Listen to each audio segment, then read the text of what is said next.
Hi everyone, I hope you're well. This is another unscripted video, no edits whatsoever. I'm not going to snip any ums and ahs, any looking off screen. I've put my laptop to the side because that is my habit, but I shouldn't be looking at it because there are no notes on the laptop. So if I look off screen, it's because I'm doing that autistic thing of thinking what I need to say. Hence the lack of eye contact with some people. People wondering, why is he not looking at my face? Why is he not glorifying in my eyeballs? Because I am thinking what to say.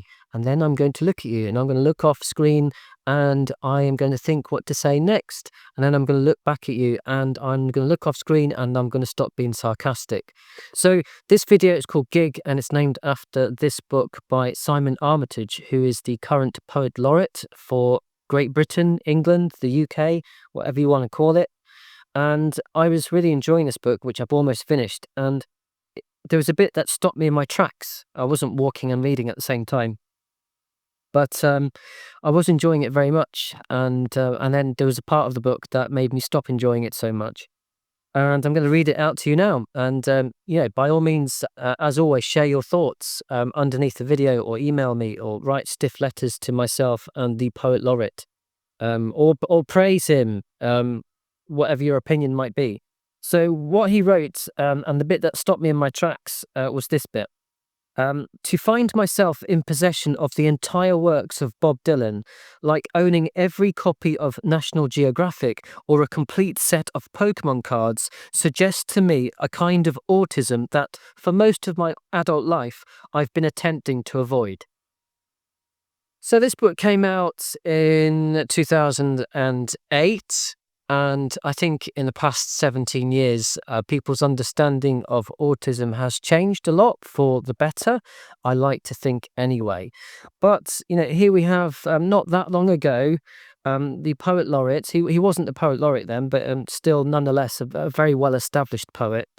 Sort of using autism as a prop for a joke or a wry aside, and there are lots of wry asides in this book, which is why it is so enjoyable, and why I was enjoying it. And then I got to this bit about autism, and of course, immediately I became rather sensitive about it because I am autistic.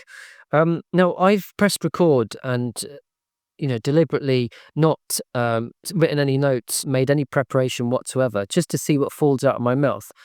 Because I've just harbored this annoyance, this irritation, for a couple of weeks since I read this part of the book. And I thought it might just be fun to see what falls out of my mouth in front of the camera. And anything insightful, funny, is purely accidental. So, but having said that, I did have a sort of a pre-thought about what I might say, and that idea that autism is related to having a collection of things. It's something I have been contemplating. So autism seems to be used as a shorthand by Simon Armitage as a way of expressing this idea of excessive or obsessive collection of things. Um, and in this case, she's talking about the things are Bob Dylan records. So to have every single Bob Dylan record, I'll put the book down. In fact, I need to look back at the book. Every single Bob Dylan record, to have every single one would be autistic, would it? To have every single one, and if you think about it, that would be being autistic equals a sense of completion. And aren't autistic people meant to be portrayed as people who are lacking something? The puzzle piece. Oh, autistic people, boo-hoo. There's a bit missing. Oh, blue puzzle piece and blazing it on buildings. Everybody wear blue. No, don't do that because it reminds people of Autism Speaks, and they're not very good people. Despite having, in the last few years, having said, no, we don't want to cure autism. Yeah, but people are going to remember that you did used to claim that autism should be cured. So, maybe Simon Armitage is arguing that autism equals an obsessive need for completion, and that's a good thing. Because who doesn't want complete things? Who doesn't want a complete record collection? Who doesn't want every single Bob Dylan record? Well, me actually, because I'm pretty indifferent to Bob Dylan. But you get my point. And he said it's a kind of autism. Let's look at that. A kind of autism. So there are different kinds of autism. Well, no, well, I say no. Autism is a spectrum, but there is autism, and you can be on that spectrum. Um, so what is this kind of autism? Is he confusing autism with obsessive compulsive disorder? I think that's probably where he's getting at. But then, and I'm not saying he should use OCD as an easy joke to make, and I know lots of people do. And hand on heart, I used to make that aside myself. Oh, I'm a bit OCD.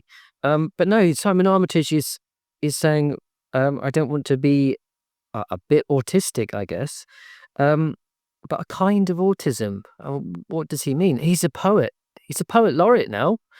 Surely he should pride himself on precision and saying what he means and writing what he means. So why say a kind of autism? What do you mean, poet laureate? Um, and a kind of autism that for most of my adult life I've been attempting to avoid. Really? You've woken up 5 days in every seven and gone, I really hope I'm not going to turn autistic today, or I'm not going to display any autistic behavior today, or I must avoid that. So, yeah, I think it's fair to um, imply, I think it's fair to interpret from what he's written there that autism is a bad thing, because otherwise, why would he have tried to avoid it? Why would he try to avoid it for so long, for most of his adult life? Um, so there's this idea that autism is related to unnatural obsession. There's a kind of autism which is irritatingly vague. And for most of my adult life, he's been trying to avoid it, suggesting that autism is a bad thing to be avoided. Well, no. I mean, you can't avoid it because you're either born autistic or you're not. You are autistic or you're not. You can't separate it from yourself. You are autistic. I mean, I'm saying this when I perhaps should be doing a video about Donald Trump and his latest announcement about finding a cure for autism. And then maybe I will do another video about how there is no cure for autism. There's a cure for ignorance. And I like to think that my videos are part of that cure because I'm trying to educate people as well as connecting with other autistic people. But, here we have, well, he's not that famous, but someone who, has written a whole book. He's written several books. He's quite highly regarded. And he's talking about autism as if it's something that no one should want. Now, even if you did want it, you can't have it because, like I've just said, you either are autistic or you're not. So, as you can tell, I'm so disappointed by this passage in this, up until that point was a very entertaining book. And since this passage, I have enjoyed it again. It's just it's an unfortunate dip in quality, shall we say. And I'm so disappointed by it that, I've made a video, this sprawling mess of a video. But I just wonder whether, you think maybe I'm being too sensitive about what Simon Armitage wrote about autism. As far as I can tell, 'cause I've not quite finished it, it's the only reference to autism in the whole book. And I wonder whether he would, make that same comment in 2025 or beyond. Would autism be that sort of that easy to reach joke, or that easy to reach prop for a joke or an attempt at a joke? I like to think that since 2008, people, YouTube as a big part of this. I like to think that people understand autism a lot more than they did. I like to think that autism isn't being used for jokes as much as it used to be. I like to think that autism and OCD are not being confused as much as they used to be. And I am saying all this, having done a deep dive into autism only in the past 4 years, 3 years. I can never remember. Why can't I remember that? It's not complicated maths. So yeah, I'm still learning, and I used to be entirely indifferent about autism. In 2008, the year that I messed up my wedding speech, and that event led me to have a very awful, uh, pro- protracted episode of depression. 2008 was when I got married, and at that time, I had no interest in autism. I was entirely indifferent about autism. I would have confused autism with OCD. Um, I'm sure of it. So, I do have some sympathy, maybe, for Simon Armitage writing this book, this particular comment in 2008. But I'd like to think that if he was to write a similar book or make a similar comment on his own, um, interest in music, that he would avoid making that lazy association between autism and obsession. Because yes, we have special interests. And the funny thing is that Simon Armitage clearly has a special interest in music. He's written a whole book about music. Would I make fun of him for that? Well, no. Firstly, because I love music myself. But secondly, why would I make fun of someone for having a special interest that causes no harm to anyone else? Um, I could, I could flip it and say, "Oh, Simon Armitage, you're obsessive about music. You're weird. You've written a whole book about music. Oh, that's really autistic. And autism is a bad thing, isn't it?" No, it's not.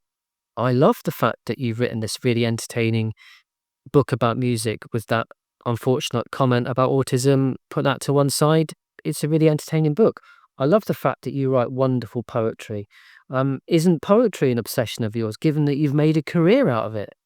I praise you for that, rather than say, "Oh, look at you, you're weird." You've carved out a career in poetry, which is highly unusual these days, and deeply admirable that you managed to pay your bills through poetry.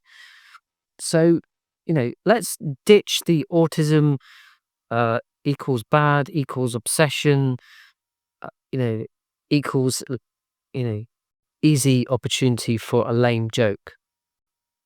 It's not appropriate. It wasn't in 2008. Certainly isn't in 2025. And just before I round up, I am not on a mission to drag Simon Armitage down. He's not going to watch this.